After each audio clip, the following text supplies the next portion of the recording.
Welcome to the Woman Angler and Adventurer Podcast, inspiring real women with a passion for fishing and the outdoors to go get their adventure on. Now, here's your host, Master Captain Angie Scott. Well, all right, Captain Virginia Salvador, welcome to the Woman Angler and Adventurer Podcast. Thank you so much for having me. I'm really excited about this.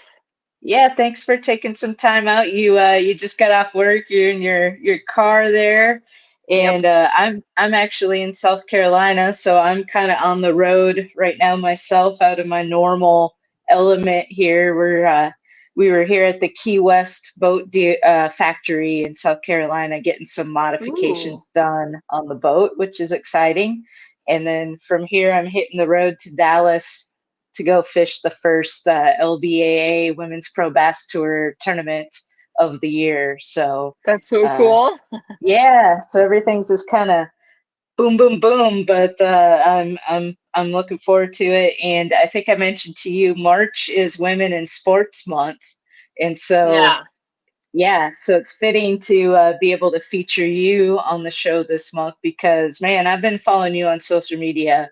And it's pretty impressive what you do. And I also have to say I don't get the opportunity very often, unfortunately, for whatever reason, to feature very many West Coast anglers on the show. So it's always super special to me when I do get the opportunity to do that. So I'm excited to chat with you today. I appreciate that, and I'm glad to represent our coast. Yeah. When I found out about you, I was like, oh yeah, I've got to have her on the show. I saw you're based out of San Francisco now, and I think we almost had the opportunity to possibly meet. I heard a rumor that you were maybe going to be able to do the Academy Sports and Outdoors Women's Retreat that was in Jacksonville not too long ago.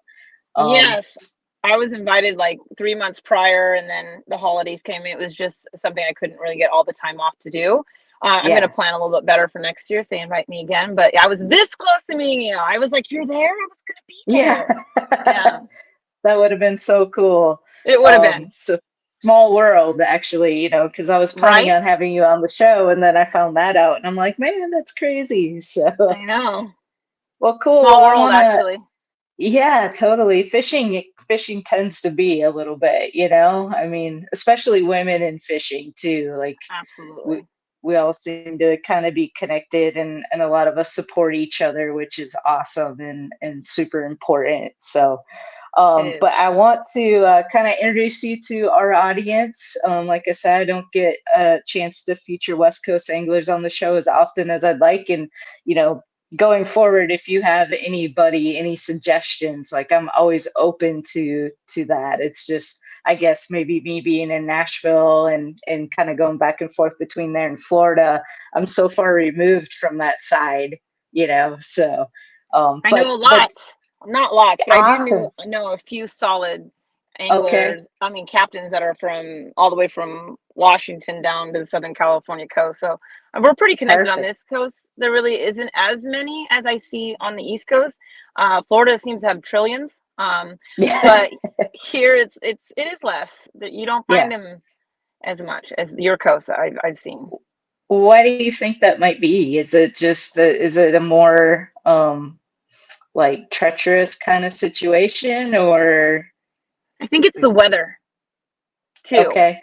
Because I feel as though like you see a little higher concentration of like female anglers in the warmer climates being very passionate, and you find it a little bit less for the people that are in the freezing cuts.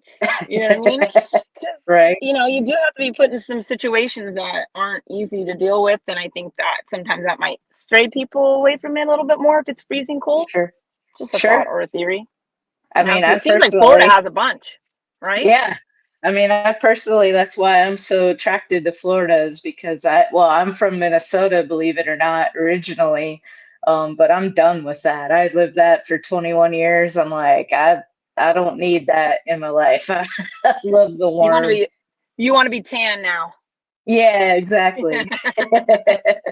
That's the way to go for me anyways. I know there's some ladies out there that love that, the snow and the ice fishing and all that There stuff, are. but yeah.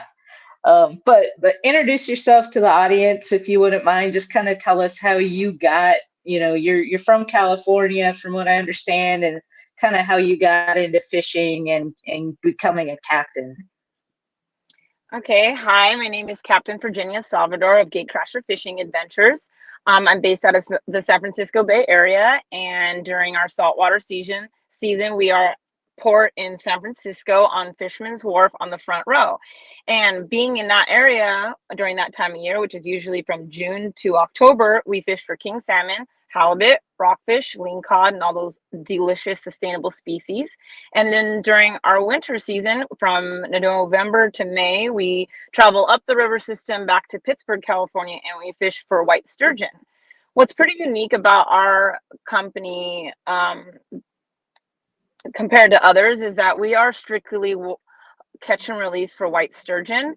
That is not a practice that's practiced here professionally in California. For some reason, our fishery doesn't protect sturgeon like they do in the Pacific Northwest and like they do in Canada and other places. Here, for some reason, they're only listed as a species of concern. So there is a lot more harvesting going on here, and the numbers are obviously showing. So as a company, we do not frown upon people that want to keep their catch. That's totally fine. But we offer a different experience on our boat, and we implore you to come out and try it with us, because we can teach you so much along the way and give you a different perspective of this fishery.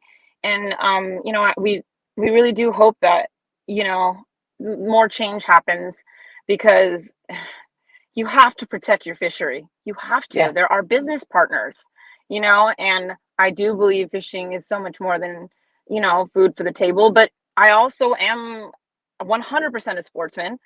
During my saltwater season and sustainable fisheries, I slay like everybody else.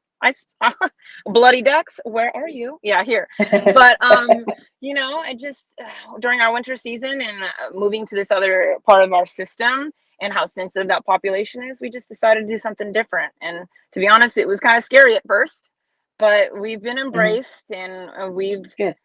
here we are 6 years later and going strong. So. Yeah. So I want to talk about the sturgeon fishing for sure. How did you to just go back a little bit? Like, how did you get into All of this? Becoming a Okay, captain? that's kind of a fun story. Okay, let me tell you about that.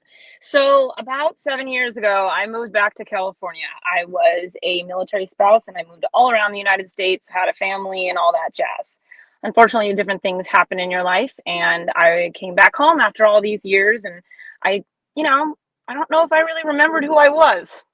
Okay, beyond being a mom and a wife and things like that, I did remember I loved fishing. I love being outdoors. I was raised on the water. So that's what I did. I came back home and I started fishing all the time. I started fishing from the shore. I wanted to learn how to catch all the different species in my fishery. And at first, I really didn't know, but I just kept researching and meeting people and kind of just doing this thing where I was so obsessed. And I got this, like, what I call a Yale education in fishing. I think that I'm very blessed, but people were embraced by my personality and me coming in and being so energetic and really passionate about this fishery, that like a lot of people were really willing to teach me things. And I was fishing on the shore with an old buddy, and he was talking about going on this sturgeon derby. And at the time, I'd never done any derbies, and I was like, "Oh, that sounds fun." I mean, I wasn't like a pro or anything, and I probably wasn't derby ready, but I didn't care. I wanted to experience it. I thought it was so cool, and I wanted to be a part of it. And I tried to join his little crew to go to this derby, and they wouldn't let me. At first I had to kind of like, I had to ask several times. I was like, "Can you please just tell your friend I want to go?" And they were trying to encourage me, like, "Well, maybe like next weekend or something, and any other time you want to fish, like you can come on the boat." And I was like, "No, I want to go to the derby. I want to experience the culture. Please let me go." So then my buddy calls my now co-captain and said, "Hey, this girl, she really, really wants to go. She doesn't want to go next weekend. She wants to experience the derby. And I have to ask one more time because she keeps begging me." So Captain Zach at the time says, fine, tell this girl to call me. You have to think about it on his perspective. He was in a derby for money. He had his best crew, his best guys on the crew, and I was just some chick, I guess, so he he told his buddy, hey, make her call me. And so 5 minutes later, here I am, ring, ring, ring, ring, hi. And after talking on the phone, I convinced him to let me come to this derby. And that's where I met him originally. So after that and experiencing white sturgeon and that fight, it really was so exciting for me. It was challenging. I think that was the best part about it, is it's not easily attainable. And I wanted to learn so badly. And then the more I learned about the fishery and everything else. So from there, Captain Zach, well, at the time was just a regular guy on the Delta. He allowed me to come out fishing with him. He taught me, how to fish for sturgeon and things like that. At the time, I was already kind of traveling for fishing and going to different places. I was trying to experience fishing on many different levels and different fisheries. And as I spent time fishing with him, I said, he was retiring out of a hospice for 25 years being in that industry, and it's extremely stressful. And I was a dialysis technician, and I was just doing in the medical field, but I told him that I do believe you have what it takes to be a really good captain. You have an awesome system of fishing. He was really good at teaching people. He had a presence about him that was really and a lot of people get, as a captain, you get kind of irritable and stuff, and it's not easy to go fishing with you because it's hard to learn from guys that are irritable, and he didn't really have that kind of personality. And so I told him, if you wanted to quit that job, I'll support you and I'll stand by you and I'll make sure that you're successful, because this is my passion too. So we built this business together. We started grinding it out, and here we are. Now we made it to Fisherman's Wharf, which is literally the most iconic port in our area. Now we're on the front row. And what's super special too is what's so special about that port is there used to be a female captain named Captain Jacqueline Douglas, who ran a charter out of that same port for 35 years. And she retired at the age of 91. And I came her retiring year. So I was pulling out of the same port, looking up, and I'd be like, Zach, she's driving the boat. She's driving the boat. And we'd both turn over and see her. And here she is in her big old boat, 91 years old, cruising it like it's nothing, like a Cadillac. And I'm just, you're just in awe of her presence every time she's around. And so that was pretty cool. So I came in kind of the same year she was retiring. And I'm really grateful for to walk in her footsteps. I'm sure many female anglers in this area feel the same about her. And so do the males. She's a respectable angler. And that's kind of where I am today, and that's how I got into this. That's amazing. I've been to San Francisco a couple times. It's been many, many years now, and I did get to go to Fisherman's Wharf, so I kind of have a visual in my mind that that is definitely an iconic area. It is. I mean, you come out, you see Alcatraz, you go into the Golden Gate. Just the food, the presence, just everything about it. The California coast, coming out of the Golden Gate and seeing that beautiful California coast and catching these giant 30-pound king salmon. I mean, it doesn't get better than that. Sounds amazing. So I want to touch on the sturgeon specifically, because I know just from watching you online and whatnot that you definitely have a special place in your heart and a passion for this particular species. And so the people that do keep them, so they eat them, is that why they're keeping them? Okay, so there are many different factors that are affecting our fishery and our fish in our system. Right now, the regulations are that you can keep 3 sturgeon between the sizes of 40 inches to 60 inches every year.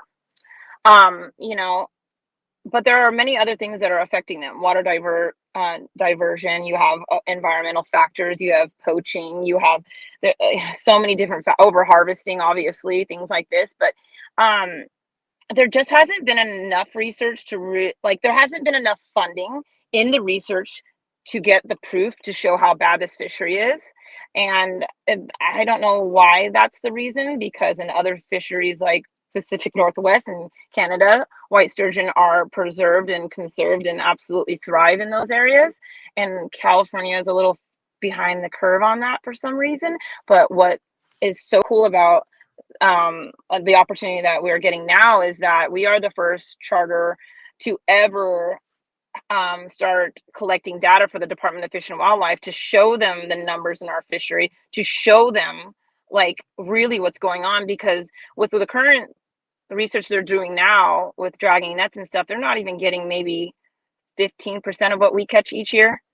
So for them to put the scanning in our hands and us touch the fish and we release all of them, we're the perfect entity for research. So it's kind of this cool opportunity that we got because I have a bachelor's in biology and a minor in chemistry. I do have a science background, so it gave me these special privileges of being able to, you know, scan fish and soon tagging fish. So I'm really grateful for this opportunity to just shed a little light of what we're seeing. Because I got to tell you, in the last 6 years, I have seen an immense change in my fishery. Immense. And if we don't start changing now, it is not going to be here forever. Sturgeon do not become or sexually active in the system until they're 17 years of age. 17, that's like a teenager. And by that time, they only become gravid or pregnant in the wild every 4 to 5 years. And if there's environmental factors that like lack of water and things like that happen to them, or when they're, you know, caught when they're exhausted beyond all belief, sometimes they reabsorb those eggs and they don't get pregnant again for several years again. The fish cannot put back into the system what we are taking. And it's time for us to take notice of this, because if we don't now, we're going to ruin the one thing we all love so much, because sturgeon are the biggest fish in our fishery. And to us, they are our mud marlins and we love them. So love your science background ties into your passion for fishing and, you know, the ability to hopefully create change and a positive impact for the sturgeon fishery there. So besides them being so big, what is it that you love so much about sturgeon? Oh, so many things. Their anatomy is incredible. Their body, so they're lined 5 rows down the body of the sturgeon of these scutes, these little sharp tooth-like scales that are on the outside of their body that line up like diamonds down their body. You might have seen them in the pictures, but they're not just on the sides. They're also like on the top and down on the belly. Makes it kind of hard to hold them because they can literally cut the heck out of you. I thought that was really cool to learn about them, the way they feed, the way they migrate. The fact that they literally have survived everything this world has ever thrown at them, and they've survived everything except mankind. They have been around since 245 million years ago, meaning they're not dinosaurs like their typical nickname that everyone gives them. They're actually OG dinosaurs. They're from before the dinosaurs. That's how long they've lived on this earth. So that's something I just want California to care. I just want us to have a little bit of preservation for them in our area, just a little bit of change that in the right direction. You know, I'm not asking for everyone to give up their rights to eat them or anything like that. I understand that, but just a little compromise, perhaps. So, oh, not only that. Okay, so other things I love about them. They have they're incredible fight. Their anatomy is really interesting, from their eyes to the way they feed underneath their mouth. I think they're cute. I don't know why, but I do. I think they're cute. From the wee babies to the big old girls, you know, I just think they're the biggest fish in our system. I don't know. I think they're cool through and through. Amazing reasons to love the sturgeon. And I saw you had recently, one of my previous guests on the podcast was Ashley Nicole Lewis, Badash Outdoors. I saw you got to go fishing with her recently. Talk a little bit about that. She came out fishing with me. Yeah, awesome. She came out fishing with me. So I met Ashley, I cast a few years ago. She was with a mutual friend of ours from Yakima. And, you know, I was like, ooh, I like your name. That's cool. Yeah, I didn't really know her at the time, but I did like her name. And I guess maybe after that, like we started following each other after I cast and, you know, support, you know, liking our stuff and all that. But she ended up contacting me, I think like a year later or something, because she was going to grad school in California. She didn't know anybody. Yeah. And so I was like, well, you know me. And I was super excited to get another female angler that's super passionate about fishing here. And so me and my friend Annie kind of like, you know, welcomed her in and let her join the crew. And we've gone fishing, kayak fishing together. And whenever I had a crew day on the boat, I finally got a chance to invite her on the Gatecrasher, and she got to catch some huge fish. She really got to, she took a whirl with them, and it was cool to see. And it was really, she's got a great attitude, smart girl. So I really appreciate her being here. Yes, she did put together a really great video from that experience. So yeah, she did. I'll share that in the show notes for this episode for anybody who missed it, so they can go check it out. When you mentioned Annie, are you talking about Annie Nagel? Yeah. Okay, cool. Yeah, I've had her on the show too. Oh, you did? Yeah, she's my kayak buddy. Yeah. Awesome. We fish kayaks a lot so you guys, together. I love how social media kind of brings us all together, and it does. That's great. Yeah. Are you going to be at ICAST this year? Are you planning on it? Yes, this year I plan on being there. Last year I wasn't able to, but this year I do plan on going. So yeah, I'm really excited. It's good to see everyone again. Yeah. Well, we're trying to put together a women's event on Wednesday night. So if you're able to keep that free on your schedule, it might be off-site, kind of just a relaxed, just mingle kind of a thing. So we're working on putting that together. That'll be fun. So I would love to go. Absolutely, would love to meet more female. We'll keep you posted. That'd be cool. Awesome. There's this Facebook group that we're in called Women of the Fishing Industry or Outdoor Industry or something. Yeah. That's another place I've really connected with a lot of like the strong females and on a nationwide level. And I've really enjoyed seeing all these passionate women all around the nation, So there's another place I've really connected with females. And I was so excited to do a podcast run by a female angler too, because people ask me to do podcasts and I don't always have a whole lot of time, but if it's like for something I'm passionate about, I'll make the time for it. And I was really grateful that you asked me to be on the show. So. Oh, I'm glad that I'm honored you took the time to be on, because I highly recommend everybody that's listening or watching go follow you on Instagram or Facebook, because what you do is so inspiring to me. I fish bass tournaments, and sometimes I think about like this tournament I've got coming up in Dallas. It's on a lake that it can get pretty wild out there if there's like wind and weather and stuff like that. Then I think about somebody like you that's, going out into the ocean and doing this stuff and see what you do is just super inspiring. So keep it up on social media, because, that's what we need. We need women sharing their stories and adventures to inspire other women to get more involved. And so I just love what you're doing. Thank you. I appreciate that. I think that it's super important to get really good outer weather gear. I'm going to mention that because a lot of people might be deterred by weather and things like that, but they make incredible stuff on the market now for women. They are really branching out. I mean, Grundon's has really expanded their female line, and I wear several layers of their clothing, and I got to tell you, I feel invincible out there. When you have the appropriate gear to keep you weatherproof, you could be out there all day. Yeah. What's that saying? There's no such thing as bad weather, just bad clothes, or something like that. I've heard before. So. Right. Yeah. Well, do you have anything you want to share coming up this year, or anything about the charters? I know you kind of talked about what your year looks like as far as what you're fishing season to season, but anything you want to share coming up? Let me see. What is this year plan? So this month I'm gonna have like this cool little mini documentary release with Grundon's. They did like a short little film with us, and we got to introduce like what we're all about, and that's pretty exciting. So I'm doing a campaign with them this month, and ICAST. I'm definitely gonna go to ICAST. Just working on the boat and trying to get in some recreational fishing here and there. I have a goal of catching more trout on my kayak. That's a goal. I want to catch more trout on my days off. So where you normally go fishing for trout? Oh, Lake Berryessa. Okay. So on a lake. That's where Yeah, I'm trying to really like it's my home lake. It's the lake that's closest to where I live. And I grew up on that lake. I mean, I've been bass fishing since I was a kid, you know. My dad wasn't a fisherman or anything like that, but all my brothers and cousins were, so that's what we did. We fished from shore. And so now that I have a kayak, I have an Old Town kayak, which is this beautiful like Cadillac of a kayak.